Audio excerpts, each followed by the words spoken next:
हमारे YouTube channel GK with me में। तो आज की क्लास में हम पढ़ना शुरू करेंगे हरियाणा में जो भी हड़प्पा सभ्यता से मिली हुई साइट्स हैं उन सब के बारे में। इससे पहले वाली क्लासेस में हम सीसवाल सभ्यता और जो भी पाषाण काल रहा था उसके बारे में कंप्लीट डिटेल के साथ में जान चुके हैं। आपको पता है कि हमने इससे पहले वाली क्लासेस में सीसवाल सभ्यता से जितने भी अवशेष प्राप्त हुए, जितनी भी साइट्स प्राप्त हुई या सीसवाल सभ्यता की क्या क्या विशेषताएं थी, उन सब के बारे में पढ़ चुके हैं। आज का जो हमारा मेन टॉपिक है वो है हड़प्पा सभ्यता के बारे में। मैंने यहाँ पर हड़प्पा सभ्यता से संबंधित जितनी भी साइट्स हैं वो यहाँ पर लिख दी हैं। मैंने आपको कल की क्लास में बताया था कि जो सीसवाल सभ्यता है और जो हड़प्पा सभ्यता है, कुछ हड़प्पन साइट्स ऐसी थी जो पहले सीसवाल सभ्यता की साइट्स थी और बाद में किसमें चेंज हो गई, वो हड़प्पा सभ्यता में चेंज हो गई। इसलिए हम उन्हें सीसवाल साइट्स में भी पढ़ते हैं और हड़प्पन साइट्स में भी पढ़ते हैं। मैंने आपको बताया था सीसवाल सभ्यता कृषक सभ्यता थी और मैंने आपको ऐसे ड्रॉ करके भी बताया था कि जो हड़प्पा थी ये एक नगरीय, जो भी नगरीय सभ्यता थी, यानी कि ये नगरों की तरह विकसित थी, ग्रामीण सभ्यता ये नहीं थी। यहाँ के लोग बहुत अधिक एडवांस थे। इनका ड्रेनेज सिस्टम जो है वो आज की टेक्नोलॉजी को भी माफ करता था, यानी कि आज से भी बेहतर इनकी जो टेक्नोलॉजी थी वो थी। ठीक है, और ये शतरंज के बिसात पर जो घर बनाते थे, जैसे मैंने आपको बताया था बनावली जो है वो शतरंज के बिसात पर बसाया गया था, यानी कि जो ये थे मतलब इनकी जो ऐसे गलियां थी वो एक दूसरे को समकोण पर काटती थी। और मैंने आपको ये भी बताया था कि जो हड़प्पा थी वो इस तरीके से पूरा एक, आपको पता है जो हड़प्पा सभ्यता थी वो मात्र सत्तात्मक सभ्यता थी, इसलिए जो इनके घर बनाए जाते थे, मैंने आपको पहले वाली क्लास में भी बताया था, इस तरीके से इनका कोई घर होता था और यहाँ पर आंगन में, मतलब जैसे ये एंट्री है, एंट्री करते ही जब हमारे घरों में कोई एंट्री करता है तो एंट्री करते ही वो सीधे हमारे घर में आ जाता है। और पहले के समय में ऐसा नहीं था। जब ये एंट्री करते थे तो इनके घर के एंटर के बाहर एक ऐसे इस तरीके की एक दीवार थी, ठीक है, ताकि जब भी कोई बाहर आए तो यहाँ अंदर बैठे हुए लोगों को पता लग जाए कि अब यहाँ कौन आया है। ठीक है, इस तरीके से ये सभ्यता थी। यहाँ पर इस तरीके से इनके घर बनाए गए थे। मैंने आपको ये भी बताया था कि इनके घरों में कहीं पर मतलब हर घर में कुएं के अवशेष मिले हैं, हर घर में 2-3 इस तरीके से एक मतलब सेम पैटर्न पर कमरे बने होते थे। इनके घरों में स्नानाघर थे, रसोई घर था। तो इस तरीके से आज के भी जो घर है उन्हें भी ये घर जो थे वो मात देते थे एकदम। जिस तरीके से आज हम सेक्टर्स में मेन पैटर्न पर बने हुए घर देखते हैं, उस तरीके के घर इनके हड़प्पा सभ्यता के समय में थे। तो अब पढ़ते हैं हरियाणा में जो हड़प्पा सभ्यता है उसके अवशेष हमें कहां पर प्राप्त हुए हैं। ठीक है, सबसे पहले मैंने हड़प्पन साइट्स में कुणाल का नाम लिखा है। जो कुणाल है ये आपकी एक साइट है जो हड़प्पन साइट में काउंट होती है। इसको हमने सीसवाल सभ्यता में नहीं पढ़ा है, ये केवल हड़प्पा साइट है। और ये कहां से प्राप्त हुई, हमें कहां पर है, ये कहां स्थित है, फतेहाबाद के रतिया जो एक एरिया है वहां पर ये स्थित है। ठीक है, रतिया आपकी विधानसभा सीट भी है। तो कुणाल कहाँ है, रतिया में, रतिया फतेहाबाद में। ठीक है, ये फतेहाबाद में। और कौन सी नदी के किनारे स्थित है, सरस्वती नदी के किनारे पर स्थित है। क्या नाम है इसका, कुणाल। ठीक है, इसकी जो खोज है वो एस खत्री जी ने की थी। किसने की थी, एस खत्री जी ने। तो सबसे पहले तो हमें ये जानना होगा कि जो कुणाल है वो कहां पर स्थित है, कौन सी नदी के किनारे है और किसने इसकी खुदाई के काम किए। तो सबसे पहले हम जानेंगे कि ये कहां पर है, फतेहाबाद रतिया में है। रतिया के बाद कौन सी नदी के किनारे है, ये सरस्वती नदी के किनारे। इसकी खुदाई का काम किसके द्वारा किया गया, एस खत्री जी के द्वारा। अब हम जानते हैं कि यहाँ से हमें क्या क्या प्राप्त हुआ है और ये बहुत इंपॉर्टेंट है, बहुत बार एग्जाम में पूछा गया है। अगर आपसे जितने भी आभूषण के बारे में पूछता है तो आपको क्या टिक करना होता है, ज्यादातर आपके ऑप्शन में आपको कुणाल टिक करना होता है, क्योंकि जितने भी गहने हैं, आभूषण है, मुकुट है, तो इस तरीके के जितने भी अवशेष मिले हैं वो सब कहां पर मिले हैं, कुणाल फतेहाबाद में मिले हैं। तो अब हम पढ़ लेते हैं। सबसे पहले यहाँ क्या मिले, सोने चांदी के गहने मिले हैं। कहां से, कुणाल फतेहाबाद से। तो सोने और चांदी के गहने पूछेगा तो हम क्या टिक करेंगे, कुणाल। और वैसे और 2 शाही मुकुट मिले हैं। ठीक है, क्या मिले, 2 शाही राजा के मुकुट मिले हैं। ये बहुत इंपॉर्टेंट पॉइंट है, ये बहुत बार एग्जाम में भी पूछा गया आपके कि ऐसी कौन सी साइट है जहां से राजा के मुकुट के साक्ष्य मिले या राजा के मुकुट मिले हैं। तो आप क्या टिक करेंगे, कुणाल को टिक करेंगे। ठीक है, यहाँ से गर्त निवास मिले हैं। अब आप पूछेंगे गर्त निवास क्या है। मैंने आपको पहले, जब सबसे पहले वाली क्लास पढ़ाई थी तब मैंने आपको बताया था कि बुर्ज होम बनाए गए थे जो कश्मीर में थे, जहां पर लोग उसके नीचे रहते थे, बाहर आग जला देते थे। ठीक है, ताकि कोई भी शिकारी या फिर कोई भी जीव जंतु उनकी गुफा में ना आ जाए। तो इस प्रकार क्या बनाए गए थे, गर्तवास में वो रहते थे। तो इस तरीके के गर्तवास कहाँ देखने को मिले, आपके हरियाणा के कुणाल का आपके फतेहाबाद में है। इसके बाद यहाँ से बाणार्ग मिले हैं। अब आप पूछेंगे बाणार्ग क्या होता है, बाणार्ग होता है बाण का अगला हिस्सा, यानी कि जो बाण होता है, आपने तीर वो बाण सा देखा होगा, जो उसके आगे इस तरीके से ट्रायंगुलर शेप में होता है तो वो क्या है, बाणार्घ है। तो बाण के आगे का जो पार्ट है वो कहां से मिला है, कुणाल रतिया से मिला है। तो यहां से कितने अवशेष मिले हमें, सोने चांदी के गहने मिले हैं और 2 शाही मुकुट मिले हैं, बाणार्घ मिले हैं, गर्त होम मिले हैं। तो ये बहुत चारों पॉइंट ही बहुत आपके इंपॉर्टेंट है। तो कुणाल कैसी साइट है आपकी, हड़प्पन साइट्स है। इसके बाद बात कर लेते हैं भिरडाना की।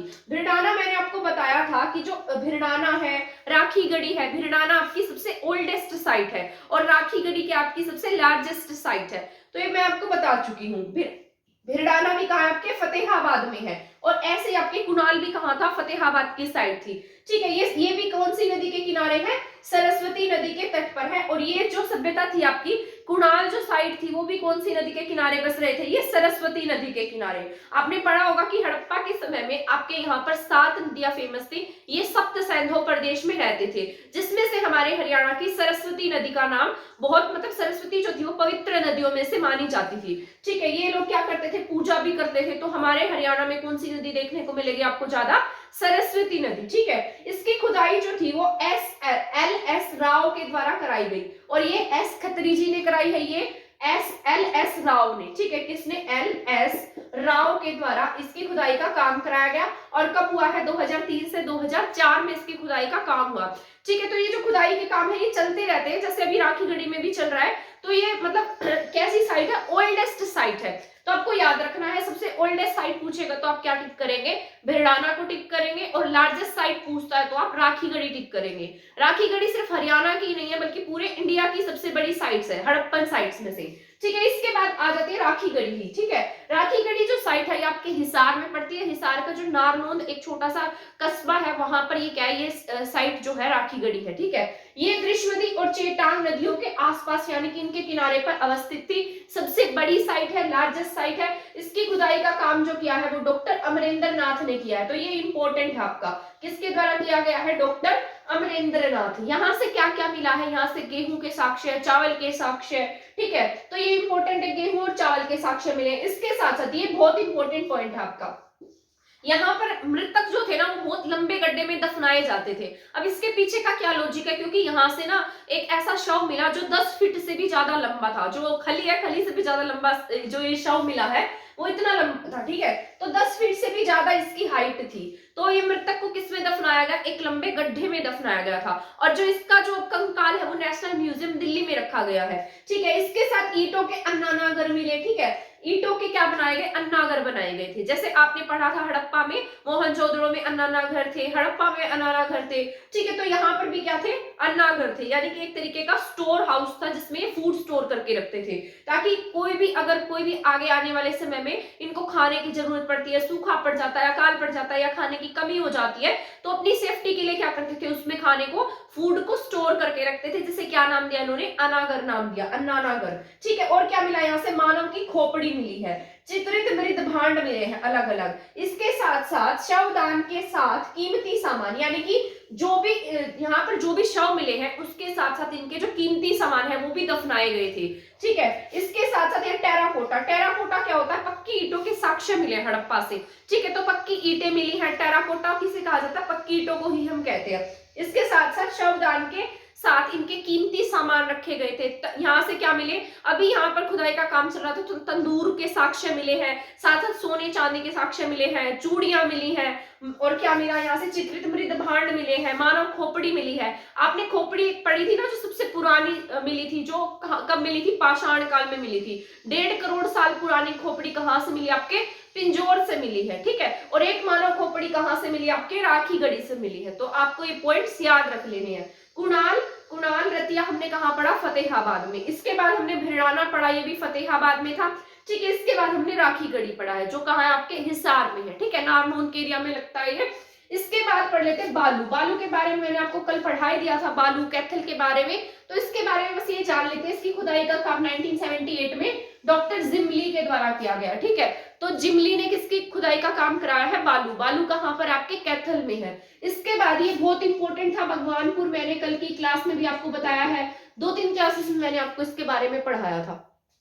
जो भगवानपुर है, ये भगवानपुर साइट कहाँ की है, कुरुक्षेत्र में पड़ती है, लेकिन इसकी खुदाई का काम किसके द्वारा कराया गया, भारतीय पुरातत्व सर्वेक्षण विभाग के द्वारा। अब आप पूछेंगे कि सबकी खुदाई के काम तो किसी न किसी यूनिवर्सिटी के द्वारा या हमारे ही किसी जो हरियाणा के थे उनके द्वारा या किसी भी इतिहासकार के द्वारा कराया गया, तो इसका जो काम है वो भारतीय पुरातत्व विभाग के द्वारा क्यों कराया गया। ये ऐसा इसलिए हुआ है क्योंकि यहाँ से मैंने आपको बताया था कि यहाँ से दो जो साइट्स थी वो पैरेलल चल रही थी, ठीक है। एक तो यहाँ पर कौन सी साइट थी, जिस तरीके से सीसवाल के लोग और सीसवाल के साथ साथ यहाँ पर जो आपके हड़प्पा के थे, ठीक है, और हड़प्पा के साथ साथ आगे जो साइट आई थी जिस तरीके से आर्य आए थे तो वो भी यहाँ पर देखे गए थे। तो तीनों साइट का काम आपके हरियाणा में इसी साइट में हुआ है। ये एक तरीके का एक्सेप्शन भी है क्योंकि कोई भी साइट आपकी ऐसी नहीं है जो मतलब जहां पर तीनों ये जो भी साइट्स है या तीनों साक्ष्य है वो एक साथ देखे गए हो, जैसे सीसवाल है, हड़प्पा है और साथ साथ आर्यंस जो आ गए थे हमारे इंडिया में बाद में, तो ये तीनों कहाँ देखे गए, भगवानपुर में, ठीक है। तो ये आपके यहाँ से क्या मिला है, कांच मिली और तांबे की चूड़ियां मिली है। तो आपसे पूछेगा तो पैरेलल साइट कौन सी है, भगवान वाली, ठीक है। तो भगवान थे तो तीनों साइट्स यहीं पर है, तो भगवानपुर से क्या मिली, तीनों साइट्स पैरेलल मिली है, तो आपको याद रखना है। इसके बाद बात कर लेते हैं गिरावड़ की। गिरावड़ का आपके रोहतक में है। 2006 में इसकी खुदाई का जो काम है वो विवेक दांगी के द्वारा कराया गया था, याद रख लेना है आपको। किसने कराया इसकी खुदाई का काम, डॉक्टर विवेक दांगी ने, ठीक है। मृद भांड पकाने की यहाँ से क्या मिली, दो भट्टियां मिली है। मृद भांड क्या होते थे, एक तरीके के बर्तन होते थे जिनको क्या करते थे, भट्टियों में पकाते थे, ठीक है। जब सीसवाल की को हमने पढ़ा था तो हमने सीसवाल में पढ़ा था कि जो सीसवाल साइट है वहां पर कच्ची ईंटों का प्रयोग होता था। अब देखिए यहाँ पर कितने एडवांस हो गए कि इनको मिट्टी की जो ईंटें हैं वो पकानी आ गई थी, तो यहाँ पर इन्होंने क्या सीखा, मृद भांड पकाने का काम ये किस में करने लगे, भट्टी में करने लगे थे। तो ये भट्टी कहाँ से मिली है, गिरावड़ से। गिरावड़ का है महम, महम कहाँ पर आपका, रोहतक में है, ठीक है। इसके बाद है मदीना। मदीना भी कहाँ आपके महम में है, महम का है, रोहतक में है। इस साइट की खुदाई 2007 से किस में हुई है, 8 में हुई है। एक हमने अभी पढ़ी थी 2003 से 4, ये कौन सी थी आपकी, भीरडाना, जो आपकी सबसे ओल्डेस्ट साइट थी, ठीक है। इसके बाद हम बात कर लेते हैं फरमाना खास की, और इसकी खुदाई का जो काम है वो कराया गया था डॉक्टर एम कुमार के द्वारा, तो आपको ये याद रख लेना है। इसके बाद बात कर लेते हैं फरमाना खास, ये भी आपकी इंपॉर्टेंट साइट है। फरमाना खास कहाँ की साइट है, महम की। ये इसलिए इंपॉर्टेंट है क्योंकि यहाँ से क्या मिले हैं, कब्रिस्तान के साक्ष्य मिले हैं, ठीक है। कब्रिस्तान के जो अवशेष थे यानी कि साक्ष्य थे वो कहाँ से देखने को मिले, फरमाना खास से। इसकी खुदाई का काम भी किसके द्वारा कराया गया है, डॉक्टर विवेक दांगी के द्वारा कराया गया है। और एक और पढ़ी थी हमने गिरावड़, गिरावड़ भी किसके द्वारा कराई गई थी, डॉक्टर विवेक दांगी के द्वारा, ठीक है। तो दो साइट्स ऐसी है जिस पर काम किसने किया है, डॉक्टर विवेक दांगी ने किया है, एक गिरावड़ और एक फरमाना खास। गिरावड़ भी आपकी रोहतक में है और फरमाना खास भी कहाँ है, आपके रोहतक में ही है, तो ये दोनों याद रख लेनी है आपको, ठीक है। और यहाँ से क्या मिले हैं, कब्रिस्तान के अवशेष मिले हैं। इसके बाद बात करते हैं दौलतपुर की। दौलतपुर इसलिए इंपॉर्टेंट है क्योंकि यहाँ से मिट्टी की क्या मिली है, मोहरे मिली है। मैंने आपको ये याद भी कराया था ट्रिक के साथ में कि जो मानव है यानी कि दौलत जो है वो किसमें मिल जाएगी, मिट्टी में मिल जाएगी। तो दौलतपुर से क्या मिली, मिट्टी की मोहरे मिली है। अब दौलतपुर कहाँ पर है, ये थानेसर कुरुक्षेत्र में है, चेटांग नदी के किनारे है, ठीक है। और यहाँ से क्या मिली, मिट्टी की मोहरे मिली है। तो दौलत किसमें मिल जाएगी, मिट्टी में मिल जाएगी, इसलिए दौलतपुर से क्या मिला है, मिट्टी की मोहरे मिली है। इसके बाद बात कर लेते हैं बनावली की। बनावली मैंने यहाँ पर भी राइट डाउन कर दिया है, कल भी मैंने आपको बनावली के बारे में बताया था, तब हम सीसवाल के बारे में पढ़ रहे थे। आज हम कौन सी साइट्स पढ़ रहे हैं, हड़प्पन साइट्स पढ़ रहे हैं। तो इसमें क्या पढ़ेंगे, हम बनावली के बारे में जानेंगे। यहाँ पर इसकी खुदाई का काम 1974 में आरएस बिस्ट के द्वारा कराया गया था, और ये कहाँ पर थी, सरस्वती नदी के किनारे बसी हुई थी, ठीक है। ये आपकी हड़प्पन साइट्स में भी जब हम हड़प्पा पढ़ते हैं तब भी हम इसके बारे में पढ़ते हैं। अगर आपने एनसीईआरटी पढ़ी होगी 6th क्लास की एनसीईआरटी में आपके बनावली, फतेहाबाद बनावली का जिक्र किया गया है, ठीक है। उसमें दिखाया गया है, उसमें एक फोटो बनाई गई है और उस फोटो के ऊपर इस तरीके से मिट्टी के हल का क्या बनाया गया है, खिलौना बनाया गया है। ऐसा माना जाता है कि शायद जिस तरीके से आज आपके खिलौने होते हैं, है ना, तो उस टाइम में तो ऐसे खिलौने नहीं होते थे। तो किसी पेरेंट्स ने क्या किया होगा, किसी माता पिता ने क्या किया होगा, अपने बच्चे के लिए इस तरीके से मिट्टी का क्या बना दिया होगा, हल्का खिलौना बना दिया होगा। तो ऐसा हम सोच सकते हैं कि तो इसीलिए वहां पर क्या मिला, मिट्टी के हल्का खिलौना मिला है, ठीक है। और वो खिलौना जो है ना, वो मिट्टी के जो हल बनाया गया है वो एनसीईआरटी में बिल्कुल एज इट इज दिखाया गया है। बनावली 1974 आरएस बिस्ट के द्वारा इसकी खुदाई के काम किए गए।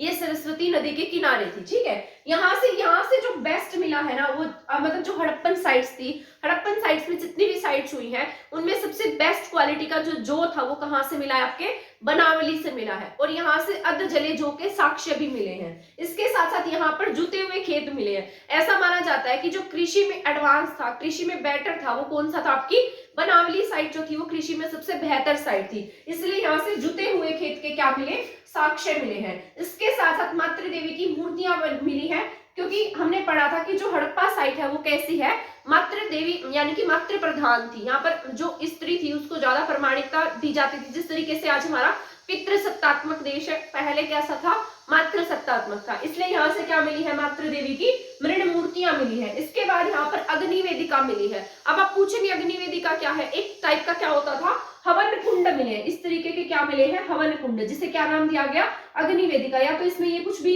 मतलब इस तरीके से डालकर, अग्नि डालकर पूजा करते होंगे या कुछ करते होंगे, है ना, तो इसलिए इसे क्या नाम दिया, हवन कुंड मिले हैं। ठीक है, इसके साथ साथ यहाँ से एक मुद्रा मिली है, जो मैंने आपको कल की क्लास में भी बताया था। यहाँ से एक मुद्रा मिली है जिसका धड़ जो है वो कैसा है, सिंह की तरह है, लेकिन जिसका उसका जो सिर है ना, उस पर जो सींग है वो बैल के जैसे है। ठीक है, तो ये कहाँ से मिले हैं, आपके बनावली से मिले हैं। बनावली की खुदाई का काम 1974 में हुआ था। अब बात कर लेते हैं मीठाथल की। मीठाथल के बारे में मैंने आपको कल बताया था, इसकी खुदाई का काम 1968 में हुआ है डॉक्टर सूरज भान के नेतृत्व में। तो ये आपका इंपॉर्टेंट है, जो हमने कल पढ़ा था। किसने इस पर काम किया है, डॉक्टर सूरज भान ने काम किया है। एक आपके सीसवाल पर डॉक्टर सूरज भान ने काम किया और एक मीठाथल पर आपके डॉक्टर सूरज भान ने काम किया है। तो ये सभी क्या है, आपके इंपॉर्टेंट है। तो आज हमने कुछ साइट्स पढ़ी है। ये आपकी जो हड़प्पा साइट है, हड़प्पा सभ्यता है, जो आपके हरियाणा में हड़प्पा से संबंधित जितने भी अवशेष मिले हैं वो सभी मैंने आपको आज की क्लास में पढ़ा दिए हैं। ठीक है, और इससे पहले हम सीसवाल के बारे में जान चुके हैं। आद्य ऐतिहासिक पीरियड, ऐतिहासिक के बारे में हम आगे पढ़ेंगे। ये क्या था, किसमें आता है, ये आपका आद्य ऐतिहासिक में आता है। ठीक है, प्राग ऐतिहासिक के बारे में हम पूरा पढ़ चुके हैं। इसके बाद आद्य ऐतिहासिक ये हमारा कंप्लीट हो गया है। नेक्स्ट क्लास में हम पढ़ेंगे ऐतिहासिक पीरियड यानी कि वैदिक सभ्यता के बारे में। तो हमारी जो नेक्स्ट क्लास रहेगी वो रहेगी आपकी वैदिक सभ्यता से संबंधित, और इसके बाद हमारा वैदिक जो पीरियड है वो खत्म। बाद हम पढ़ेंगे वैदिक सभ्यता के बारे में पूरा डिटेल के साथ में। हड़प्पा सभ्यता आज आपकी पूरी कंप्लीट हो गई है। सेकंड चैप्टर जो था वो आपका पूरा कंप्लीट हो गया है। ये 13 to 14 क्लासेस में हमने पूरे 2 कंप्लीट चैप्टर हिस्ट्री के डिटेल के साथ में पढ़ लिए हैं। ठीक है, तो अगर आपको लगता है ये क्लास किसी के लिए हेल्पफुल हो सकती है तो इसको शेयर कर देना। अगर आपने मेरा चैनल सब्सक्राइब नहीं किया है तो आप मेरा चैनल सब्सक्राइब कर दीजिएगा। ऐसे ही और वीडियोस देखने के लिए हमारे चैनल के साथ बने रहिए। आज की क्लास में इतना ही है। थैंक यू, धन्यवाद।